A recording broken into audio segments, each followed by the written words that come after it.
राधे हरे कृष्णा। कैसे हो आप सभी लोग। आशा करती हूँ आप सभी परम मंगल में होगे, स्वस्थ होगे, अच्छे होगे। सबसे पहले आप सभी के लिए ये वीडियो बहुत ज़्यादा इंपॉर्टेंट है क्योंकि मेरे पास हजारों मैसेज आते हैं। हमारी दीदी तबीयत बहुत ख़राब हो रही है, क्या हम एकादशी का व्रत छोड़ दें।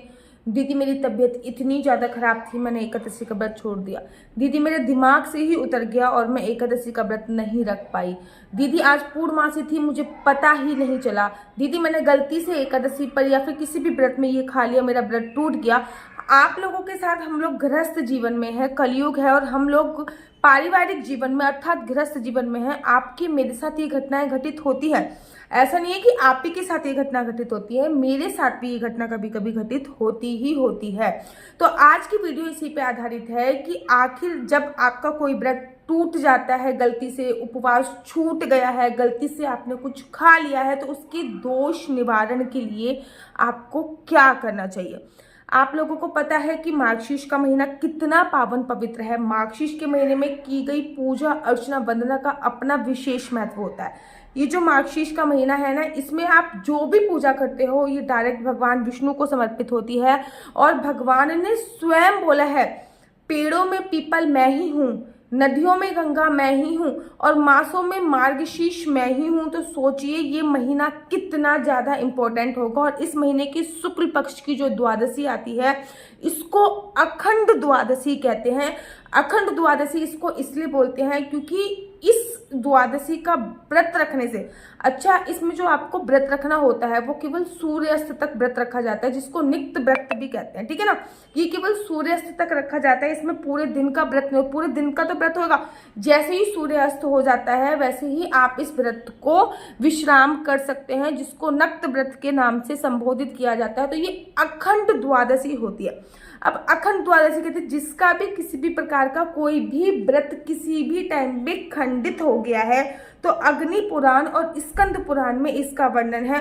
अग्नि पुराण में वर्णन आया है कि अखंड द्वादश जो मार्गशीर्ष महीने की अखंड द्वादशी आती है, शुक्ल पक्ष की अखंड द्वादशी मार्गशीर्ष महीने की आती है, उसमें अगर हम नक्त व्रत रखते हैं तो हमारे 7 जन्मों के जो व्रत होते हैं, जो भी खंडित व्रत हैं, उन सबको संपूर्ण हो जाते हैं, वो सब अखंडित हो जाते हैं, ठीक है ना। खंडित जो व्रत हैं वो अखंड हो जाते हैं, अर्थात उनको टूटे हुए व्रत की श्रेणी में नहीं माना जाता।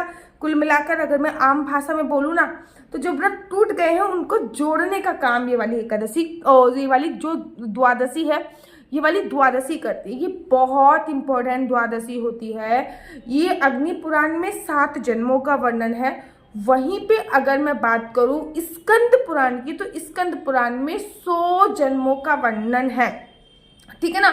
तो भाई आप ये जो आने वाली है एकादशी 1 तारीख की, आप लोगों को पता है मोक्ष एकादशी 1 तारीख की, अब 2 तारीख को अखंड द्वादशी है, ठीक है ना।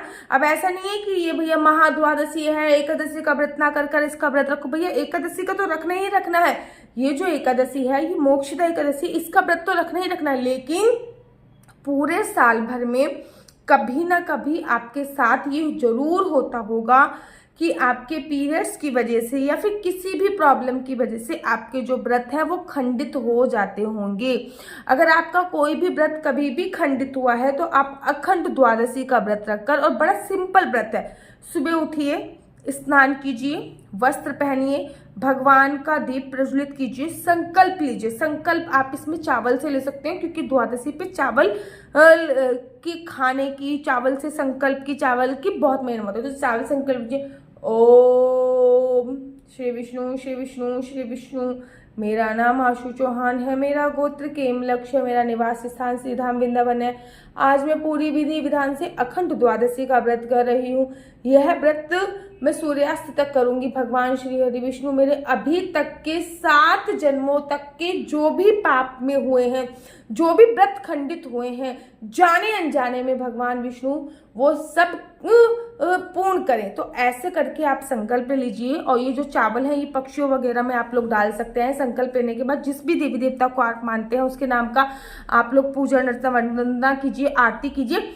अब अखंड द्वादशी में ना अनाज दान की बहुत बड़ी महिमा का, पका हुआ अनाज दान की नहीं, कच्चे अनाज दान की बहुत बड़ी महिमा है। जैसे कि आप थोड़े से चावल, 1 किलो चावल हो गया, 1 किलो आटा हो गया, ये लेके इसमें थोड़ी सी दक्षिणा स्वरूप समझ के किसी ब्राह्मण को या फिर किसी गरीब को, अब ऐसे नहीं है हम गरीब को क्यों दें, हम तो ब्राह्मण को ही देंगे, भैया गरीब को आप नारायण स्वरूप समझ कर दे सकते हो, ठीक है ना।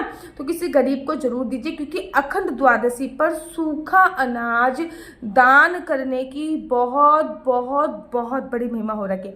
अच्छा, 2-3 चीजें ध्यान रखिएगा। ये जो नक्त व्रत होता है, इसको नक्त व्रत इसलिए बोला जाता है क्योंकि इसमें ना सूर्यास्त तक व्रत रखा जाता है। सूर्यास्त के बाद आपके घर पे जो भी खाना बना है, आपके घर पे दाल बने हैं, आपके घर पे चावल बना है, आपके घर पे रोटी बनी है, आपके घर पे सब्जी बनी है, कोई भी खाना बना है, आप पूरा खाना खा सकते हो। नमक वाला खाना खा सकते हो, मीठा खाना खा सकते हो, कोई भी मनाही नहीं। सूर्यास्त तक के व्रत रखा जाता है। सूर्यास्त के बाद जब चांद सूर्य अस्त हो जाता है, चांद निकल जाता है, चांद को अर्घ देने के बाद आप इसमें संपूर्णतः भोजन कर सकते हो। लेकिन हाँ, मांस, मछली, लहसुन, प्याज, बिना लहसुन प्याज का भोजन कीजिएगा। याद रखिएगा, जब भी आप कोई भी व्रत रखते हो तो उसका जो व्रत का आप पालन करते हो, वो जो भोजन आप खाते हो वो बिना लहसुन प्याज का होगा। अब बड़े सारे लोगों का 1 तारीख को व्रत होगा मोक्ष एकादशी का, वो लोग 2 तारीख को व्रत रखेंगे। तो दीदी हम लोग व्रत का पालन कैसे करें? जब भी कभी ये कंडीशन आ जाती है कि एकादशी के अगले दिन आपको व्रत रखना होता है, तब उस टाइम पे आपको अपने व्रत का पालन भगवान का चरणों का नियमित पीकर किया जाता है। और वैसे भी अगले दिन मंगलवार है और अगले दिन भौम प्रदोष का व्रत है। कहते हैं भौम प्रदोष का व्रत रखने से जो भी हमारे ऊपर कर्जा होता है वो खत्म होता है।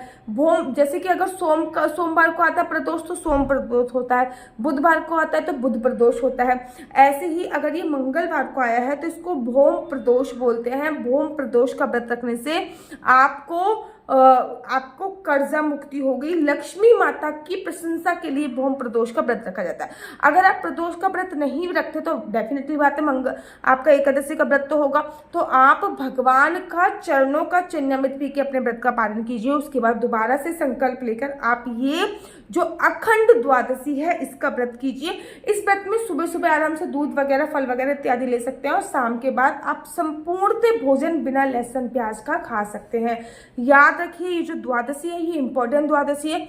इस द्वादशी पे एक वीडियो मैं और बनाऊंगी, क्योंकि इसी द्वादशी से भगवान की सर्दी की जो सेवा होती है वो प्रारंभ होती है। भगवान को सर्दी के कपड़े पहनाए जाते हैं, सर्दी का इत्र लगाया जाता है, सर्दी का भोजन इत्यादि भी बनाया जाता है। इसके ऊपर मैं दूसरी वीडियो बना दूंगी, लेकिन ये इंपॉर्टेंट वीडियो थी तो मैंने अभी आप लोगों के लिए बना दिए।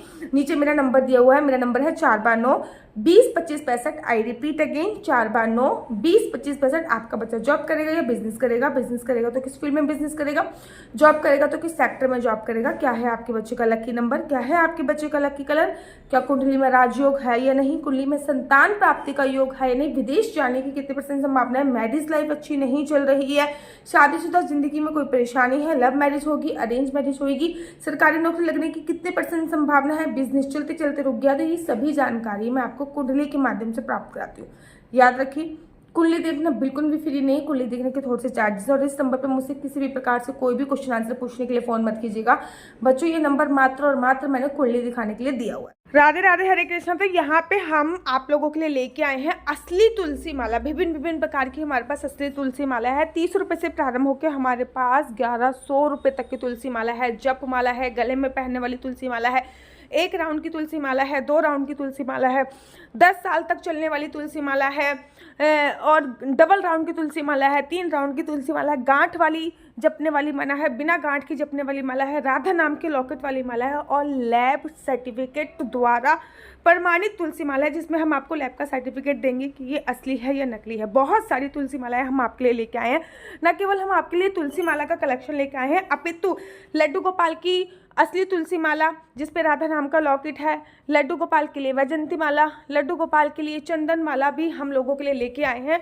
और लड्डू गोपाल की तीनों माला का सेट है, तुलसी माला, चंदन माला और वैजंती माला का सेट भी लेके आए हैं। साथ ही के साथ हम आपके लिए रुद्राक्ष के असली ब्रेसलेट, पानी में डालने वाला रुद्राक्ष, 1 मुखी रुद्राक्ष से लेकर 14 मुखी रुद्राक्ष तक हमारे पास सारे लैब टेस्टेड रुद्राक्ष अवेलेबल हैं। आप हमसे ओरिजिनल रुद्राक्ष मंगा सकते हैं। ना केवल हमारे पास रुद्राक्ष अवेलेबल है, अपितु हमारे पास कानों में पहनने वाले राधा नाम के असली तुलसी के इयररिंग्स भी उपलब्ध हैं, जो कि अलग अलग डिजाइन, अलग अलग तरीके से आप लोगों को प्राप्त हो जाएंगे। ये राधा नाम के असली तुलसी के कानों के इयरिंग्स हैं और इसमें बहुत सारी वैरायटी हमारे पास उपलब्ध है। आप जल्दी से जो नीचे नंबर दिया गया है उस पर संपर्क करके अपनी चॉइस से कोई भी राधा नाम के इयरिंग्स अपने लिए ले सकते हैं। उनके प्राइस बहुत ही सस्ते हैं, 150 रुपये से फ्री हो 150 रुपये से स्टार्ट होकर मात्र 200 रुपये तक है। और यह है राधा रानी और भगवान श्री कृष्ण जी के चरण, जो आपको अपने मंदिर में जरूर और विभिन्न प्रकार की अलग अलग तुलसी मालाएं आप लोगों के लिए उपलब्ध है। 30 रुपये से प्रारंभ होकर 1300 रुपये तक की तुलसी मालाएं आप लोगों के लिए उपलब्ध है। हम आप लोगों के लिए लेके आए हैं श्रीधाम वृंदावन की रज, 8 प्रकार की रज इसमें उपलब्ध है। न केवल एक सेवा कुंज की, निधि कुंज की, ललिता कुंड की, राधा कुंड की, कृष्ण कुंड की, निधि वन की, यमुना जी की, 8 जगह की ब्रज रज इसमें आपको उपलब्ध हो जाएगी। ऑर्डर जल्दी से जल्दी नीचे दिए गए नंबर पर करिए, हमारे पास लिमिटेड स्टॉक है। राधे राधे। अगर आपको मेरी वीडियो अच्छी लगती है तो आप अपना यूट्यूब चैनल हरि बोल को लाइक शेयर सब्सक्राइब करना बिल्कुल भी मत भूलिए। तब तक के लिए मुझे दीजिए इजाजत। राधे राधे, हरे कृष्णा। आप सभी को अखंड द्वादशी की अनंत और अनंत शुभकामनाएं। राधे राधे, हरे कृष्णा, हरि।